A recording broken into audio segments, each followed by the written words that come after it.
Hello and welcome to Informally Formal. Our today's guest, Barrister Sattar, is an advocate of the Bangladesh Supreme Court and head of the legal firm Sattar and Company. He's a brilliant litigator and a dispute resolution expert whose practice also involves corporate and commercial advisory work. His arbitration work has seen him appear as counsel in several international arbitration cases as well. He was also recently featured in the Asian Legal Business 40 Under 40 list for the year 2020. So without further ado, let's talk to Barrister Sattar. So a very warm welcome to you, Samir. Welcome to the program. Thank you, Akber. Absolutely. It's a very important topic. We want to attract foreign direct investment into Bangladesh. So we have to rank up there in terms of ease of doing business. One of your areas of expertise is, of course, contract resolution. So I'll shoot straight into my first question, Samir. So let us understand as to why it is important when it comes to country competitiveness, enforcement of contracts, contract resolution, what have you. Over to you, Barrister Sattar. Thank you, Akber. Bangladesh ranked fairly low with regards to enforcing contracts and the ease of doing business. But improvements in this category is an absolute necessity to improve the overall Bangladesh's rankings in the ease of doing business.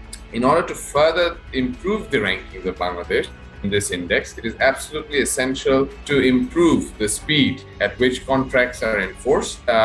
Enforcement of contracts in Bangladesh is a challenge. This challenge specifically stems from some institutional challenges as well, because there is an overburden of cases pending before the courts. And now, if that challenge remains, an investor, that's a red flag. Samir, that was going to be my follow-on question as to what do you see us doing to get out of this bottleneck of the backlog that we see in our judicial system.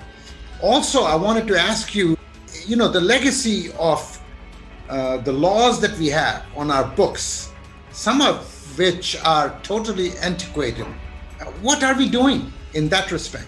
Well, that's a very good question. Now, when we talk about enforcement of contracts, there are usually three strands. And when I say three strands, a contract can be enforced if there's a dispute in relation to a contract. It can be either litigated between the parties in the traditional courts of Bangladesh, arbitrated between the parties if there is an arbitration agreement in the underlying contract, and also a dispute can also be mediated. Now, these are the three strands. If we change the definition of court in the act itself, in the law itself, to include only the High Court, so when it will come to enforcement, the parties will not need to go to the lower courts, which are already overburdened with cases, but they can come straight to the High Court if the definition so provides. Again, like I said, a good example would be to look at India. And second, in order to improve this arbitration process, we often see that there's a dispute. You need to run to courts to get some interim remedies. And in order to seek the interim measures, we're rushing to the courts. Again, it defies the whole purpose of staying away from the courts. Okay? Now, if legislative change takes place in relation to these interim measures, I think that will also expedite the arbitration process, where a simple change like that, if once the arbitration tribunal has constituted, no parties shall basically go and trouble the courts with interim applications or interim remedies application, but rather they would be duty bound to only stick to the arbitration tribunal and the arbitration process. Now, these simple key changes, if we can implement that, then obviously, in my opinion, it can obviously provide an expedited relief to the parties to the dispute, and also simultaneously avoid burdening the courts with more cases. From an arbitration perspective, these are the two simple changes that need to be brought in to make the process much more quicker. The next strand is mediation. Okay. Now, mediation tends to be more cost-effective and less time-consuming. Unlike litigation or arbitration, there is no specific judge involved, and hence the decision is not imposed upon any parties to the dispute. However, mediation is yet to obtain mainstream acceptance in Bangladesh and is seldom used as a form of dispute resolution. It is non-binding on the party. If an outcome or settlement cannot be reached, then the parties' legal rights as against each other are preserved. As a result, parties, what they do to a dispute, tend to favor either arbitration or litigation before the courts in order to resolve dispute in Bangladesh. Although the government of Bangladesh, which is Law Ministry, has taken noteworthy steps, laudable steps in order to bring mainstream dispute resolution by amending our basic laws like the Civil Procedural Code to insert mediation provision, which provides that a court may adjourn a hearing to be resolved through mediation. Such options are frequently used, and in my experience, what I've seen is it's primarily used by the parties as a delaying tactic as opposed to using it for a meaningful purpose. If I know that I'm in the fault and I don't want a resolution for the dispute, then obviously I would not want to mediate. I would just want to prolong this whole dispute, and that becomes an issue. The last strand is obviously the most common strand, which is litigation. If an institutional change can be made where a separate court is introduced, which deals with specifically contractual issues, specifically enforcement of contract issues, then I think personally this may be a great welcome change for us to enforce contracts in a more speedy and more effective way, especially for cross-border commercial contracts or disputes. And we can always take a leaf out of Singapore's book, where the Singapore had introduced the International Commercial Code, which was specifically designed to deal with transnational commercial disputes of a particular size. So this would certainly help Bangladesh to achieve a quick delivery of justice insofar as cross-border business disputes and contracts are concerned, and encourage more foreign companies to do business in Bangladesh, thereby increasing our points, if I would like to call it, in enforcement of contracts, which in turn would again elevate Bangladesh's rankings in the ease of doing business report published by the World Bank. Let me jump in right here, Barrister Sattar.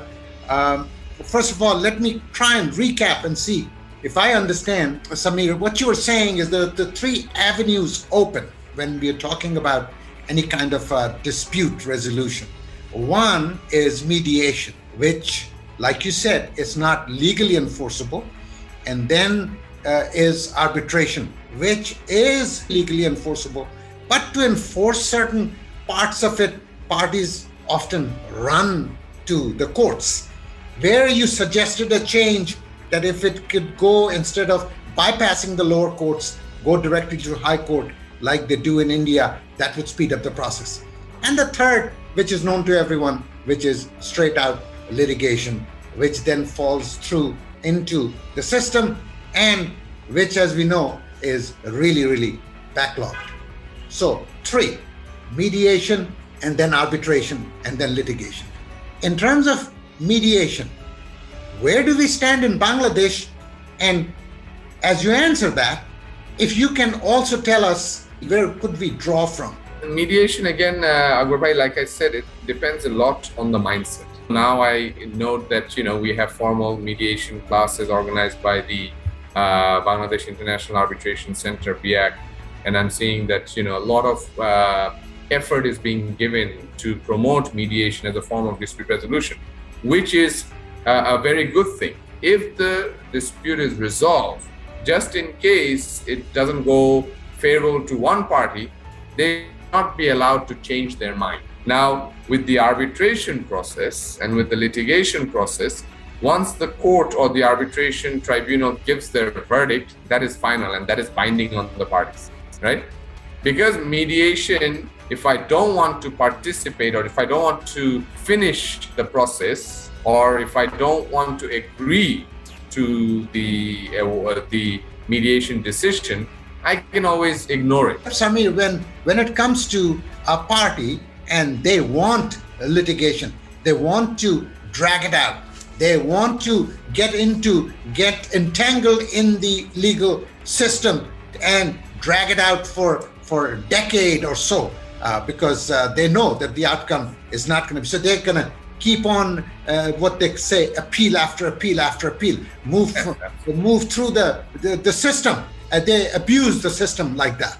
So Yeah, so that needs to be kept in mind as well. Absolutely, because like I said, it all depends upon your intention. If you don't want to resolve it, then certainly you will try to find the loopholes in law and try to play with it, and as you rightly say, abuse the system so that there is no effective solution to a dispute. Moving right along to arbitration. Arbitration has, to some extent, taken a hold in Bangladesh. Wouldn't you say so? Arbitration, it is quite widespread in Bangladesh. That's the first choice for parties because it's a cross-border, because it's an informal way, but still has legal binding. If parties do not want to obey that decision or comply with that award, then the winning party can always go to the courts and enforce it against the defaulting party. So arbitration is quite widespread. Obviously, again, it has become a lengthy process because, again, the enforcement, like I said earlier, the enforcement, we are required to go to the courts. And again, through no fault of anyone, the courts are already overburdened. So it's just adding on to the burden of courts. Moving right along, in arbitration, first of all, you said that if we could bypass the lower courts and go to higher court, that was a takeaway from there. And in the litigation front, you had mentioned the example of Singapore again, where they have a separate court system. I'm very hopeful that if something like that is implemented, then we will definitely be much higher up than where we are in terms of enforcing contracts. Unfortunately, we're running out of time here. Well, I can't thank you enough for taking your precious time out today. And along with that, I would like to thank our audience for catching us on this session. Please stay safe, stay home if you can, and I'll catch you in the next session. Bye-bye.